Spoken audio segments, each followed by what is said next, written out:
नमस्कार दोस्तों, आत्मज्ञान चैनल में आपका स्वागत है। क्या आप जानते हैं, महाराष्ट्र की धरती पर स्थित एक ऐसा दिव्य मंदिर है जिसका शिवलिंग धरती के भीतर छिपा है। जिस हीरे ने इस मंदिर को सजाया वो आज विदेशों में है और अपने साथ शाप लेकर गया। जहां पर्वत की चोटी से बहने वाला जल सीधे भगवान के मस्तक पर गिरता है और जिस स्थान से गोदावरी माता ने धरा पर अवतरण लिया। अगर आप आध्यात्मिक रहस्यों को जानना पसंद करते हैं तो ये वीडियो आपके लिए बेहद खास है। आज हम बात करने वाले हैं नासिक स्थित त्रयंबकेश्वर धाम की, जो भोलेनाथ के 12 ज्योतिर्लिंगों में से एक है। तो दोस्तों, वीडियो को लाइक करना न भूलें और अगर आपने अभी तक आत्मज्ञान चैनल को सब्सक्राइब नहीं किया है तो अभी करें। घंटी के बटन को भी दबा दें ताकि हमारी हर नई वीडियो आप तक सबसे पहले पहुंचे। चलिए शुरू करते हैं ये रोमांचक यात्रा। मंदिर की विशेषता और महत्व। भारतवर्ष अपने सनातन मंदिरों के लिए समूचे विश्व में प्रसिद्ध है। हर मंदिर की अपनी कहानी, अपना रहस्य और अपनी आध्यात्मिक शक्ति होती है, लेकिन महाराष्ट्र के नासिक जिले में स्थित त्रयंबकेश्वर मंदिर कुछ ऐसी विशेषताओं का धनी है जो इसे अन्य सभी मंदिरों से अलग बनाती हैं। ये पवित्र स्थल नासिक हवाई अड्डे से लगभग 30 किलोमीटर की दूरी पर त्रयंबक नामक गांव में विराजमान है। यहां महादेव त्रिनेत्रधारी रूप में विराजते हैं, इसीलिए इस स्थान को त्रयंबकेश्वर कहा जाता है। ये तीर्थ न केवल शिव भक्तों के लिए बल्कि उन सभी के लिए महत्वपूर्ण है जो आध्यात्मिकता और इतिहास में रुचि रखते हैं। पूरे साल यहां श्रद्धालुओं का तांता लगा रहता है। पौराणिक आख्यान। महर्षि गौतम की तपस्या। बहुत प्राचीन काल की बात है। इस क्षेत्र में महर्षि गौतम अपनी धर्मपत्नी अहिल्या के साथ तपस्या करते थे। वे अत्यंत विद्वान और सिद्ध पुरुष थे। एक समय ऐसा आया कि कई वर्षों तक आकाश से एक बूंद पानी नहीं बरसा। चारों ओर सूखा पड़ गया, फसलें नष्ट हो गईं, लोग भूख और प्यास से व्याकुल हो गए। इस विपत्ति को देखकर महर्षि गौतम ने इंद्रदेव की कठोर आराधना की। उनकी तपस्या से प्रसन्न होकर देवराज इंद्र ने उन्हें एक अमोघ वरदान दिया, एक ऐसा जलकुंड जिसका जल कभी समाप्त नहीं होता। इस दैवीय कुंड के कारण ऋषिवर के आश्रम में सदैव समृद्धि रही। वे सभी जरूरतमंदों की सहायता करते। इससे उनका यश चारों ओर फैल गया। लेकिन जैसा कि कहते हैं, प्रसिद्धि के साथ ईर्ष्या भी आती है। कुछ अन्य तपस्वी उनसे जलने लगे। एक दिन उन ईर्ष्यालु ऋषियों ने एक घृणित षड्यंत्र रचा। उन्होंने एक रोगी दुर्बल गाय को गौतम ऋषि के खेत में छोड़ दिया। जब ऋषिवर ने उसे हटाने का प्रयास किया, वो गाय वहीं प्राण त्याग गई। इस घटना का लाभ उठाकर उन द्वेषी ऋषियों ने गौतम को गोहत्या का दोषी ठहराया और उनका अपमान किया। ये झूठा आरोप सुनकर गौतम ऋषि और माता अहिल्या अत्यंत दुखी हुए। उन्होंने भगवान शिव की शरण ली और घोर तपस्या प्रारंभ कर दी। भोलेनाथ अपने भक्तों की पीड़ा कैसे सहन कर सकते थे। उन्होंने प्रकट होकर कहा, हे ऋषिवर, मुझे सब ज्ञात है, तुम पर कोई दोष नहीं है, ये तो षड्यंत्र था। तब महर्षि ने विनम्रतापूर्वक निवेदन किया, हे महादेव, यदि आप प्रसन्न हैं तो 2 वरदान दीजिए। पहला, दक्षिण की पवित्र गोदावरी नदी को इस भूमि पर अवतरित कीजिए। दूसरा, आप स्वयं यहां सदा के लिए विराजमान हो। भगवान शंकर ने दोनों वरदान स्वीकार किए। वहीं से गोदावरी का उद्गम हुआ, जिसे दक्षिण गंगा भी कहा जाता है, और महादेव ज्योतिर्लिंग के रूप में वहां स्थापित हो गए। इस प्रकार ये पवित्र स्थान अस्तित्व में आया। इतिहास के पन्नों से विध्वंस और पुनर्निर्माण। समय का पहिया घूमता रहा। मध्यकाल में जब मुगल साम्राज्य अपने चरम पर था, तब उन्होंने भारत की पवित्र धरोहरों को बहुत क्षति पहुंचाई। इतिहासकार यदुनाथ सरकार ने अपनी पुस्तक में उल्लेख किया है कि 1690 ईस्वी में औरंगजेब की सेना ने इस मंदिर पर आक्रमण किया। मंदिर को तोड़ा गया और उस पर गुंबद बनवा दिया गया। यहां तक कि नासिक का नाम भी बदल दिया गया था। लेकिन सनातन धर्म की जड़ें इतनी गहरी हैं कि कोई भी शक्ति इसे उखाड़ नहीं सकती। जब मराठा साम्राज्य शक्तिशाली हुआ, तब मराठों ने मुगलों को पराजित कर नासिक को मुक्त कराया। तीसरे पेशवा श्रीमान बालाजी बाजीराव, जिन्हें नाना साहब के नाम से भी जाना जाता है, 1755 से 1786 के बीच इस मंदिर का भव्य पुनर्निर्माण करवाया गया। लगभग 16 लाख रुपए खर्च किए गए, जो उस समय की विशाल राशि थी। आज जो हम भव्य मंदिर देखते हैं वो इसी पुनर्निर्माण का परिणाम है। वास्तुकला का अद्भुत नमूना। दोस्तों, ये मंदिर केवल धार्मिक दृष्टि से ही महत्वपूर्ण नहीं, बल्कि स्थापत्य कला का अनुपम उदाहरण भी है। पूरा मंदिर काले पाषाण से निर्मित है। पत्थरों पर की गई नक्काशी देखते ही बनती है। चौकोर मंडप और विशाल द्वार इसकी भव्यता को चार चांद लगाते हैं। मंदिर के शिखर पर स्वर्ण कलश विराजमान है, जो दूर से ही दिखाई देता है। शिवलिंग के चारों ओर रत्न जड़ित मुकुट रखा जाता है, जिसमें बेशकीमती रत्न जड़े हुए हैं। मान्यता है कि ये मुकुट पांडवों द्वारा अर्पित किया गया था। ये मुकुट केवल सोमवार को संध्या 4 से 5 बजे के बीच ही दर्शकों को दिखाया जाता है। रहस्य नंबर 1, अद्वितीय गर्भगृह का अलौकिक रहस्य।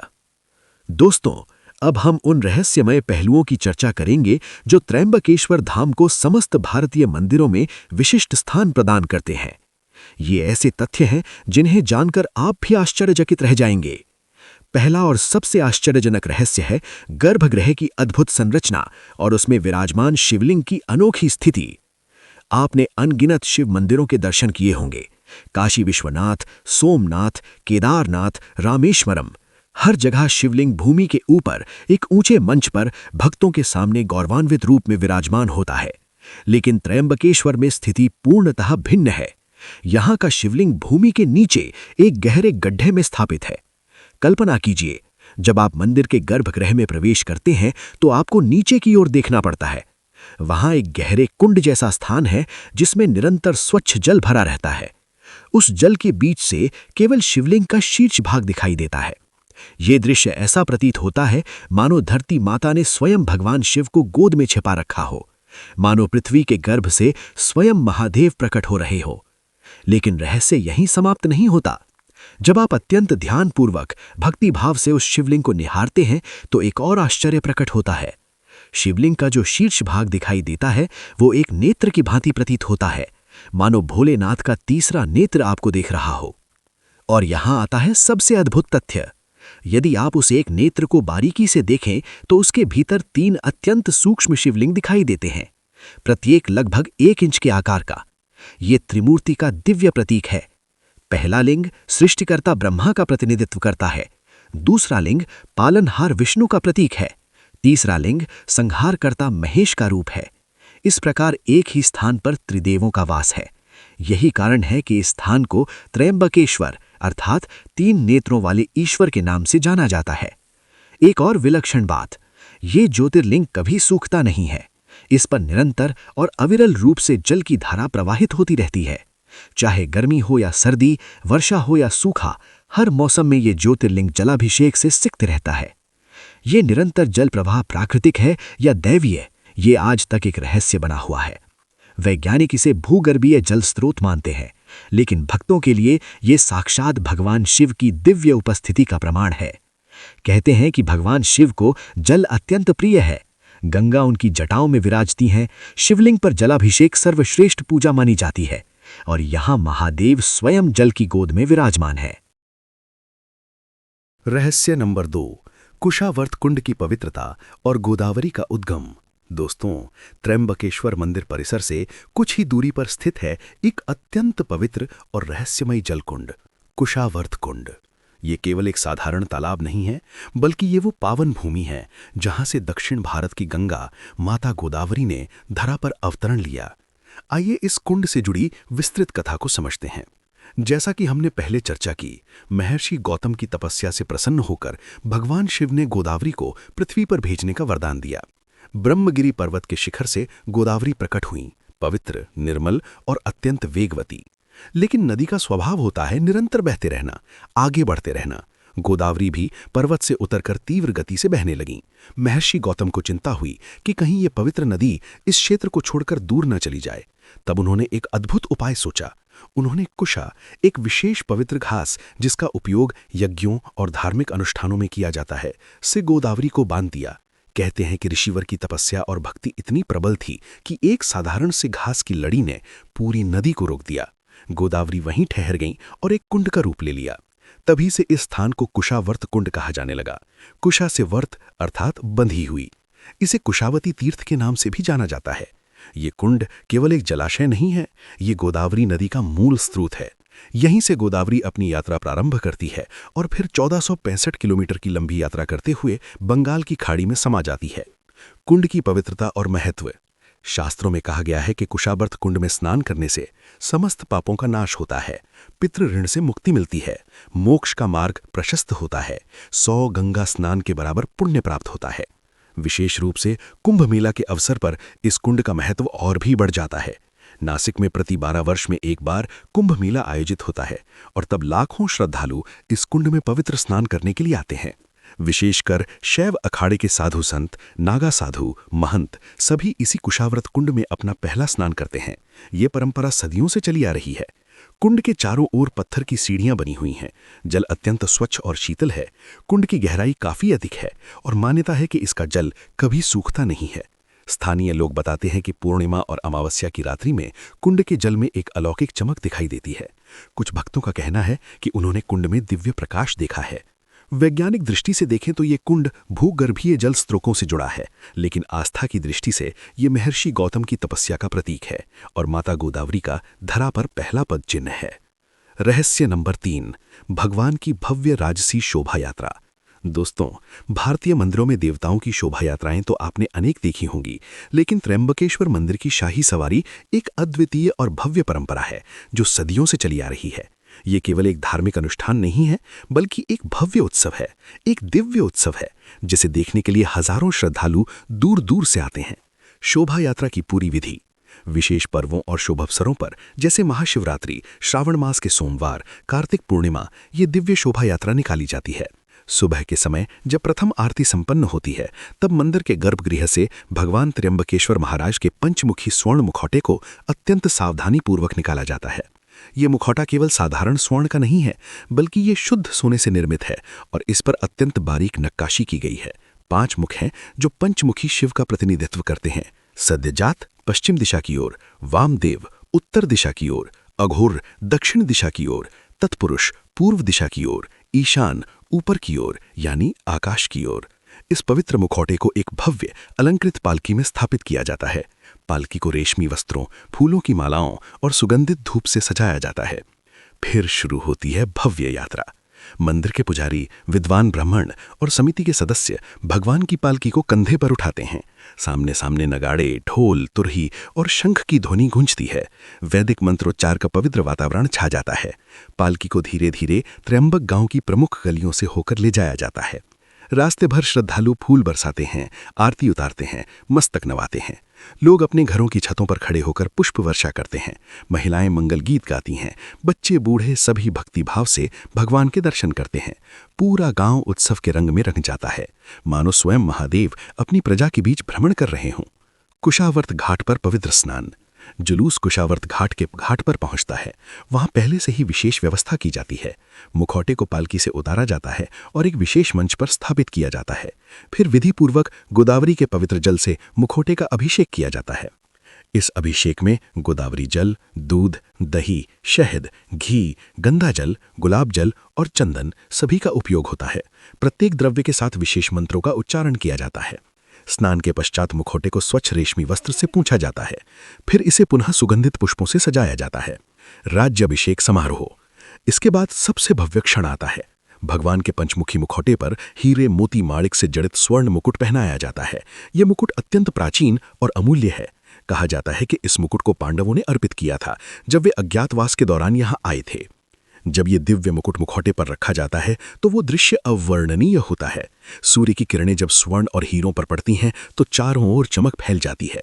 उस समय का दृश्य किसी महाराज के राज्याभिषेक जैसा प्रतीत होता है। आखिर भोलेनाथ तो त्रिलोकनाथ हैं, तीनों लोकों के स्वामी। पुजारी आरती उतारते हैं। भक्तगण हर हर महादेव, जय भोलेनाथ के जय घोष से वातावरण गूंजमायमान कर देते हैं। फिर पुनः भगवान की पालकी को वापस मंदिर की ओर ले जाया जाता है। रास्ते भर उत्सव का माहौल बना रहता है। जब पालकी मंदिर में वापस पहुंचती है तो महाआरती होती है। उसके बाद मुखौटे को पुनः गर्भगृह में स्थापित कर दिया जाता है। ये पूरा आयोजन लगभग 4 से 5 घंटे का होता है, लेकिन जो अनुभूति होती है वो जीवन भर के लिए स्मृति में अंकित हो जाती है। यदि आप कभी इस शोभा यात्रा को देखने का अवसर पाएं तो अवश्य जाएं। ये केवल धार्मिक अनुष्ठान नहीं, बल्कि सांस्कृतिक धरोहर और अलौकिक अनुभव है। रहस्य नंबर 4, गुप्त गुफा और महर्षि गौतम की तपोभूमि। दोस्तों, हर प्राचीन तीर्थ स्थल पर कुछ ऐसे रहस्यमय स्थान होते हैं जो आम दर्शकों के लिए सुलभ नहीं होते। त्रयंबकेश्वर मंदिर में भी ऐसा ही एक गुप्त स्थान है, एक रहस्यमयी गुफा जो ब्रह्मगिरी पर्वत की गोद में छिपी हुई है। गुप्त मार्ग और उसका रहस्य। मंदिर परिसर के पिछले भाग में, जहां सामान्य श्रद्धालुओं का प्रवेश वर्जित है, वहां एक संकरा मार्ग है। ये मार्ग चट्टानों के बीच से होकर ब्रह्मगिरी पर्वत की ओर जाता है। ये रास्ता इतना संकरा है कि एक समय में केवल एक व्यक्ति ही जा सकता है। दीवारें ऊंची चट्टानों की हैं और ऊपर से बड़े बड़े पेड़ों की घनी छाया है। दिन के समय भी यहां मध्यम प्रकाश रहता है। स्थानीय लोग बताते हैं कि ये मार्ग अत्यंत प्राचीन है, संभवतः उतना ही पुराना जितना ये मंदिर। कुछ लोगों का मानना है कि ये मार्ग प्राकृतिक रूप से बना है, जबकि कुछ कहते हैं कि प्राचीन ऋषि मुनियों ने इसे बनाया था। लगभग आधे किलोमीटर की यात्रा के बाद ये मार्ग एक गुफा के द्वार पर समाप्त होता है। गुफा का रहस्यमय वातावरण। गुफा का प्रवेश द्वार लगभग 7 से 8 फीट ऊंचा है। अंदर प्रवेश करते ही तापमान में अंतर महसूस होता है। बाहर चाहे कितनी भी गर्मी हो, गुफा के अंदर सदैव शीतलता रहती है। गुफा की दीवारें प्राकृतिक चट्टानों की हैं। कई स्थानों पर दीवारों पर प्राचीन शिलालेख और चित्रकारी के अवशेष दिखाई देते हैं। ये गुफा एक कक्ष नहीं बल्कि कई कक्षों वाली है। कुछ कक्ष छोटे हैं तो कुछ काफी बड़े। महर्षि गौतम की तपोस्थली। पौराणिक मान्यता के अनुसार यही वो पवित्र स्थान है जहां महर्षि गौतम ने गो हत्या के झूठे आरोप से मुक्ति पाने के लिए घोर तपस्या की थी। वर्षों तक उन्होंने इसी गुफा में रहकर भगवान शिव की आराधना की। माता अहिल्या भी उनके साथ तपस्या करती थीं। गुफा के मुख्य कक्ष में एक छोटा मंदिर है। यहाँ एक शिवलिंग स्थापित है जो अत्यंत प्राचीन प्रतीत होता है। पत्थर अब घिस चुका है, लेकिन उसमें एक अलौकिक तेज दिखाई देता है। पुजारी बताते हैं कि यह शिवलिंग स्वयं महर्षि गौतम द्वारा स्थापित किया गया था। प्राकृतिक झरना। गुफा के अंदरूनी भाग में एक छोटा प्राकृतिक झरना है। चट्टान की दरारों से निरंतर शुद्ध जल की धारा बहती रहती है। ये जल अत्यंत शीतल और मधुर है। मान्यता है कि इस जल में औषधीय गुण हैं। कहते हैं कि महर्षि गौतम इसी झरने के जल से अपनी तृष्णा शांत करते थे और शिवलिंग का जलाभिषेक करते थे। आज भी विशेष अवसरों पर मंदिर के पुजारी इसी जल को गर्भगृह के शिवलिंग पर चढ़ाते हैं। क्यों नहीं है आम जनता के लिए खुली?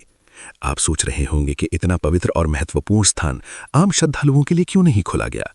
इसके कई कारण हैं। पहला, मार्ग की दुर्गमता। रास्ता अत्यंत संकरा और कठिन है। वृद्ध, रोगी या शारीरिक रूप से कमजोर व्यक्तियों के लिए यह खतरनाक हो सकता है। दूसरा, सुरक्षा चिंताएं। गुफा के अंदर प्रकाश व्यवस्था सीमित है। भीड़ के कारण दुर्घटना की आशंका रहती है। तीसरा, पवित्रता का संरक्षण। गुफा एक अत्यंत पवित्र तपोस्थली है। अधिक भीड़ से इसकी पवित्रता और शांति भंग हो सकती है। चौथा, पुरातात्विक महत्व। गुफा में प्राचीन शिलालेख और अवशेष हैं जिनका संरक्षण आवश्यक है। हालांकि यदि कोई विशेष श्रद्धालु मंदिर समिति से लिखित अनुमति लेकर पुजारियों के साथ जाना चाहे तो विशेष परिस्थितियों में अनुमति मिल सकती है। कुछ साधु संत और तपस्वी समय समय पर इस गुफा में ध्यान और तपस्या करने जाते हैं। वे बताते हैं कि गुफा का वातावरण इतना दिव्य है कि वहां ध्यान लगाना अत्यंत सरल हो जाता है। ये गुफा त्रयंबकेश्वर के रहस्यों में से सबसे रहस्यमयी और पवित्र स्थान है।